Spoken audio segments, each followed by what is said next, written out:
আমি সঙ্গীত শিল্পী সুমন রায়। সুমন, প্রথমেই জানতে চাইব সাইলেন্স এ মিউজিক্যাল জার্নিতে আপনি কিভাবে যুক্ত হলেন? সাইলামস এ মিউজিক্যাল জার্নি, এটা আসলে আমি যেভাবে যুক্ত হই যে হঠাৎ একদিন ইমন শাহ স্যার আমাকে কল করছিল। তো আমি জানতাম না যে এই কাজের জন্য আমাকে ডেকেছেন। তো আমি চলে আসার পর স্যার আমাকে বলতেছিল যে আসলে একটা মিউজিক্যাল একটা ফিল্ম করতে যাচ্ছে। তো সেখানে আমি যেহেতু লোকসঙ্গীত গাই, তো লোকসঙ্গীতের একটা কিছু পার্ট আছে। তো ওখানে আমাকে একটা লোকসঙ্গীত গাওয়ার জন্য বলছিল। তো তারপর আমি যখন জিনিসটা স্যারের কাছে শুনলাম বা পুরো কাজের আইডিয়াটা শুনলাম, তখন আমার কাছে খুবই ইন্টারেস্টিং লাগলো এবং আমার কাছে এটা অনেক বড় পাওয়া যে আমার এটা ১ম প্লেব্যাক। একটা শিল্পীর জীবনে প্লেব্যাক হচ্ছে সর্বোচ্চ পাওয়া। তো সেই জায়গা থেকে আমি অনেক লাকি এবং অনেক ভাগ্যবান মনে করি নিজেকে যে আমি আ উনার হাত ধরে ১ম প্লেব্যাক করতেছি। ধন্যবাদ। সুমন, আপনি তো ইমন সাহা স্যারের সাথে ক্যারিয়ারের প্রথমবারের মতো প্লেব্যাক করেছেন। তো সাইলেন্স এ মিউজিক্যাল জার্নিতে আপনার কয়টি গান আমরা শুনতে পাবো? এখানে আমি ২ টি গান করেছি। একটা আমার সাথে মিম গেয়েছে লালন সাইজির একটি গান। আ আরেকটি গান প্রচলিত একটা গান লোকসঙ্গীত। আ খুবই পছন্দের গান আমার। তো এই ২ টো গান আমি করেছি আরকি। ধন্যবাদ। সাইলেন্স এ মিউজিক্যাল জার্নি টিমের সাথে কাজের অভিজ্ঞতা যদি আমাদের একটু বলতেন। পুরোটাই একদম আমার কাছে অনেক সুন্দর অভিজ্ঞতা। রেকর্ডিং থেকে শুরু করে হচ্ছে শুটিং পর্যন্ত আ বিভিন্ন জায়গায় যাওয়া হয়েছে শুটিং এর জন্য। তো সব মিলে এটার অভিজ্ঞতা অনেক সুন্দর। সুমন, খুব করে জানতে চাইব, প্রখ্যাত মিউজিক ডিরেক্টর ইমন সাহা স্যারের হাত ধরে আপনার দুটি গান সিনেমাতে আসছে। এটা নিয়ে আপনার অনুভূতি কেমন? আ প্রথমত আমি লোকসঙ্গীত করি।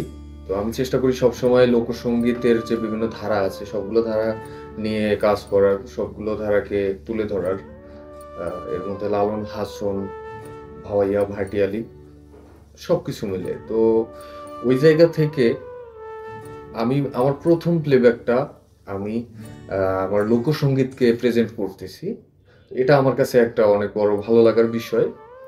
আর যদি আমি ইমন সাহা স্যারের কথা বলি, তো উনি বাংলাদেশের একজন কিংবদন্তি সঙ্গীত পরিচালক, সুরকার।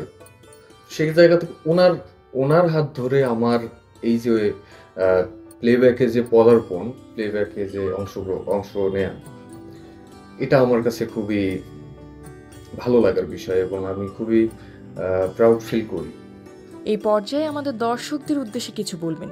সাইলেন্স এ মিউজিক্যাল জার্নি। তো এই এটা একটা মিউজিক্যাল ফিল্ম। তো এইখানে পুরো ফিল্মটা এমনভাবে সাজানো হয়েছে, আমার মনে হয় দর্শকরা এটা দেখলেই বুঝতে পারবে যে গান আমাদের বাংলা গানের যে বিভিন্ন ধারা, বাংলা গানের বিভিন্ন পর্যায়ে এখানে তুলে ধরা হয়েছে। তো পুরো ফিল্মটাই আসলে মিউজিক নিয়ে তৈরি করা হয়েছে। আমি আশা করি সকল দর্শকরা আ সিনেমা হলে গিয়ে সিনেমাটি দেখুক।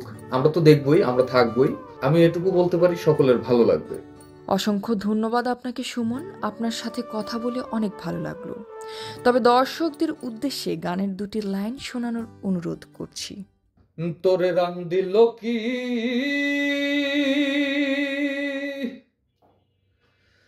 সোনা দিল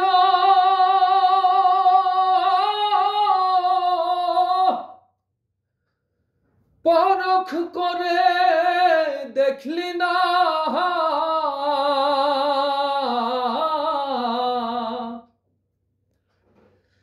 ওরে গুরু তোরে কি ধন দিল চিনলি না মনা